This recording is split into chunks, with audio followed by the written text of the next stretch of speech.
the engine is nuclear powered. That doesn't mean much. It's largely a political weapon. The Soviet Union had a very good missile program, and it didn't help the Soviet Union to survive or to achieve anything in terms of development of the state and the society. Over the weekend, Russia announced a successful test of its Burevestnik missile. Can we just start with the basics? And can you just explain exactly what this missile is? Well, what we know about this missile is that it's a cruise missile that is very much like any other cruise missile, but with one very important difference, that the engine is said to be nuclear powered. So one could imagine that this is it's a small nuclear reactor that provides the energy, the heat that heats up the working body, which is air, and that way the missile actually goes. It's a nuclear reactor. Apparently, there is no issue of fuel supply, and that means that the missile can potentially cover very large distances. And apparently, as we've heard over the weekend, it flew over 1,400 kilometers, and I would guess it's not the limit really, so you could fly longer. And did we find out anything else from either the test or what the Kremlin has said about what the missile is capable of? Well, most of what we know comes from the presidential address in 2018, and that's being largely the steady message from the Kremlin. And we've seen a few videos released by the Russian Ministry of Defense that supposed to show the missile. It does look like a cruise missile. We know that this is a subsonic missile, and it's not clear how stealthy it is. So in many regards, as I understand, it's very similar to regular air-launched cruise missiles that Russia has in its arsenal. And what is the point in having a cruise missile with such a large range? It's complicated. It's basically, it's largely a political weapon. What it means is that, again, if we go back to the 2018 address, the whole point of that presentation at the time was that basically the Russian president said that we've been watching the United States building missile defense.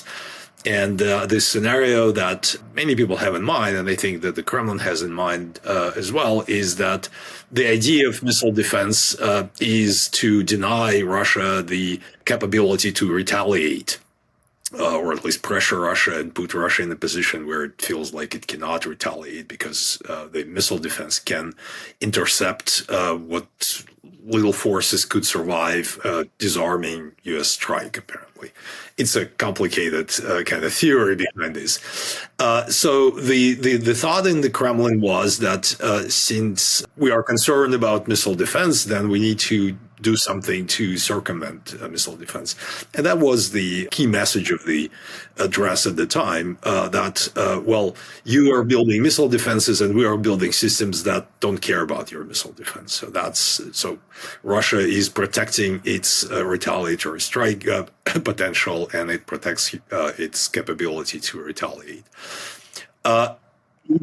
That way, these cruise missile and a few other systems were presented as the kind of a weapon that could do this task. And the idea is that, because it's a cruise missile flying in the atmosphere and probably pretty low, it definitely cannot be intercepted by the missile defense, which is working against ballistic missiles, intercontinental ballistic missiles. And the range was important because it was presented the way that, because of its unlimited range, it could fly around whatever air defenses the United States or other states may deploy. And theoretically, it's sort of correct Because yes, you cannot really build a large kind of air defense around a big country like the United States. But in practical terms, I don't think it's very kind of a very strong point because I mean we know that cruise missiles can be intercepted, and it's basically a subsonic, slow flying. Detecting the missile is a challenge, but it's a challenge of kind of resources that you invest into trying to detect it. And then again, it's flying. If it's flying like 10 hours, 12 hours, 14 hours, it gives you time to detect it, sort of. And so that is not really kind of a that big of an advantage. I think another big point, big selling point for this particular program was that that is a unique system that nobody else has developed something like that. Which is true, but as I usually say, that's largely because the military utility of a system like that is really not very high. So so that is the reason. But nevertheless, I think it's my take is that it's a fairly complex engineering challenge, and I think that also contributed into this kind of idea that Russia has built something that nobody else could do. So that's probably one of the main reasons there too. Before we go any further, just a reminder to please hit the like and subscribe button. So the US, a few decades ago, I believe, tried to develop its own similar sort of nuclear-powered cruise missile, but they abandoned the project because it basically just leaked radiation everywhere. Is that a concern with this? I would not be surprised if the Russian designers and engineers and scientists actually managed to deal with this particular problem, because the American experience goes back to the 50s, I think, and since then it was like 50 years ago. Since then, there have been some advances in material science, and I must say that the Russian nuclear scientists they have some experience with nuclear reactors and research reactors, small reactors, which this thing would be. So I think it's possible that it is not really releasing any radioactivity as it flies. Again, we don't really know, and I would guess that if it had. Then someone would have seen something, because during all these kind of tests and all that.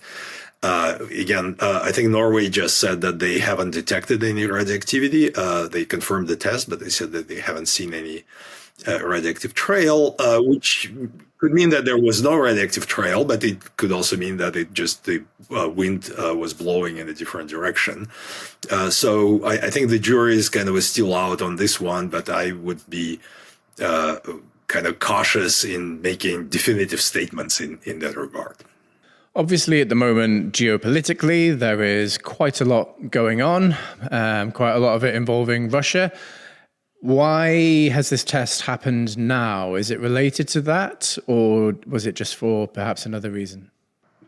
I'm normally skeptical about these kind of linkages, which is not to say that they never exist, but I think that if we look at this particular program, this particular system, it's a large program. It's been on for almost a decade, I think, if not longer. We've seen that the activity at the test site in Novaya Zemlya, Pankovo, the site has been busy for months now. People who are watching this site, they saw a lot of activity in the summer. I think and again, if you look at the amount of equipment and involved, and there are like ships, there are aircraft and all that. I think it would be very difficult to time that particular event to any political development. And so I think that they have their own schedule. They do it whenever they feel they can do it, and that would be my guess is that would be the primary consideration. And you've already mentioned that this particular missile was one of 6 new weapons that Putin announced in 2018. Like, generally speaking, how far along are these sort of Russian super weapons that Putin announced back then? Depends. One of them, the hypersonic Kinzhal missile, as I understand, it's already been used in Ukraine against Ukraine, but that's largely sort of the reason why it was so quick to be deployed, because as I understand it, it's just an air-launched version of a developed Iskander missile, which has been proven and existed for some time. There was this laser that was kind of I'm not sure what exactly was the mission of this. I think it was blinding the satellites, observation satellites or something like that. So that has been deployed, but I don't think that really was that important of a system. Some others, the hypersonic glider, what is known as Avangard, that's been under development for some time, and a few of those have been deployed. I think like a dozen or so. But that's, again, the tests go back to I think 1990. So that's an old program. Another system that was presented is Sarmat. This is a large intercontinental ballistic missile, which is just a new version of the old SS-18 heavy missile that had some problems with the tests just a year ago. The test silo just blew up, and so it will take some time for the program to recover. It will get there, I guess, but it's just not very easy to reconstruct.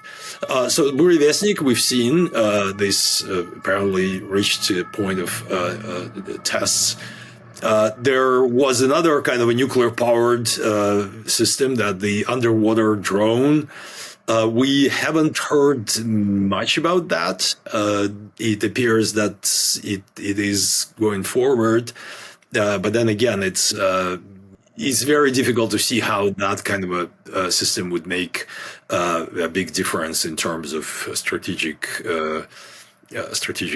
parity, strategic potential, or things like that. Obviously, the Kremlin wants to project an image of being a military superpower at the cutting edge of technology, especially nuclear. But seeing as we have that on the one hand, and then on the other hand, Russian troops are bogged down fighting with artillery and drones and much less sophisticated weaponry, how far is the image that the Kremlin is trying to project from reality? Well, I think these are just probably different things. Because all these kind of missiles and things like that, this is a hardware. It's not particularly, it is a sophisticated hardware, so it's difficult to develop and deploy, build a system like that. But at the same time, it's not really. It's isolated from the country as a whole. If you understand what I mean, sort of you could have this kind of a pocket of engineering excellence, if you will. And you could build those things, and they may have some kind of a role in deterrence or in the larger kind of a confrontation or things like that. But that doesn't mean that the country, the society, is actually safe, secure, resilient, or capable of doing certain things that would benefit the society. We've seen that the non-sophisticated society can fight a war. So in that sense, again, as I said, the progress, even if we could accept that some technologies in Russia are actually pretty well developed, especially the military ones. That doesn't mean much. Again, we can look back at the Soviet Union. The Soviet Union had a very good missile program and a number of other programs. And, it didn't help the Soviet Union to survive or to achieve anything in terms of development of the state and the society. Interviews like this are crucial for understanding Russia's capabilities, and nowhere is that more important than here in Ukraine. If you would like to help us do more of that, then you can become a member of the Kyiv Independent, and all of the information is in the description below.